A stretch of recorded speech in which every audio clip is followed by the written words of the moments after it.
অবশেষে পাকিস্তানে হামলা চালিয়েই দিল ভারত। মঙ্গলবার গভীর রাতে অপারেশন সিন্দুর নামের সামরিক অভিযানে পাকিস্তান শাসিত কাশ্মীর ও পাঞ্জাবের 9টি স্থানে ক্ষেপণাস্ত্র হামলা চালিয়েছে ভারতীয় সশস্ত্র বাহিনী। তারা দাবি করছে এই জায়গাগুলো ছিল সন্ত্রাসীদের গোপন ঘাঁটি, বিশেষ করে লস্কর-ই-তৈয়বা ও জৈশ-ই-মোহাম্মদের।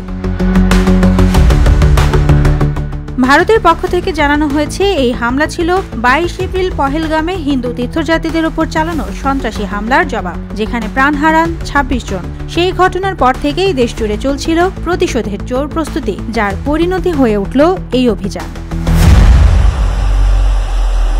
পাকিস্তান অবশ্য এই হামলাকে বিনা উস্কানির আগ্রাসন বলে আখ্যা দিয়েছে। তাদের দাবি, এই হামলায় মসজিদ সহ একাধিক বেসামরিক স্থাপনা ক্ষতিগ্রস্ত হয়েছে। প্রাণ গেছে অন্তত 26 জন বেসামরিক মানুষের, আহত হয়েছেন আরও 46 জন। তারা বলছে হামলা নয়, এটা একরকম যুদ্ধ ঘোষণা। পাল্টা জবাবে পাকিস্তান দাবি করছে তারা 5টি ভারতীয় যুদ্ধবিমান ভূপাতিত করেছে এবং সীমান্তে চালিয়েছে আর্টিলারি হামলা। ঘটনার পরই কাশ্মীর অঞ্চলে শুরু হয় গোলাগুলি ও বিমান হামলার পাল্টাপাল্টি ধারা।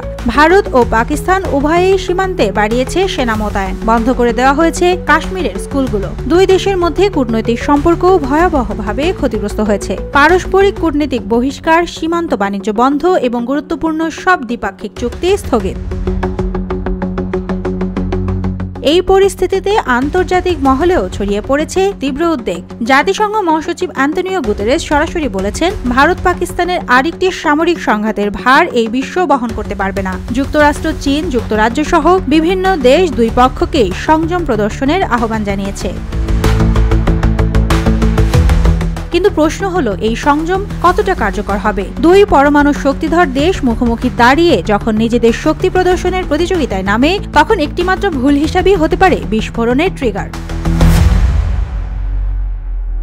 ভারতের অভ্যন্তরে সরকার এই অভিযানকে দেখাচ্ছে জাতীয় নিরাপত্তা রক্ষার স্পষ্ট বার্তা হিসেবে। অন্যদিকে পাকিস্তান এই ঘটনাকে ব্যবহার করছে জনগণের মধ্যে বাইরের হুমকির বিরুদ্ধে একতাবদ্ধ হওয়ার জন্য।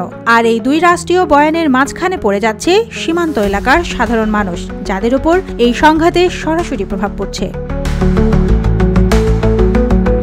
এই মুহূর্তে গোটা দক্ষিণ এশিয়া তাকিয়ে আছে এই উত্তেজনার শেষ কোথায় গিয়ে দাঁড়াবে তা দেখার জন্য। এটা কি সীমিত এক সামরিক অভিযান, নাকি ধীরে ধীরে এগিয়ে চলছে আরও ভয়াবহ কোনো সংঘাতের দিকে? সুবর্ণা মেহজাবিন, দেশকাল নিউজ।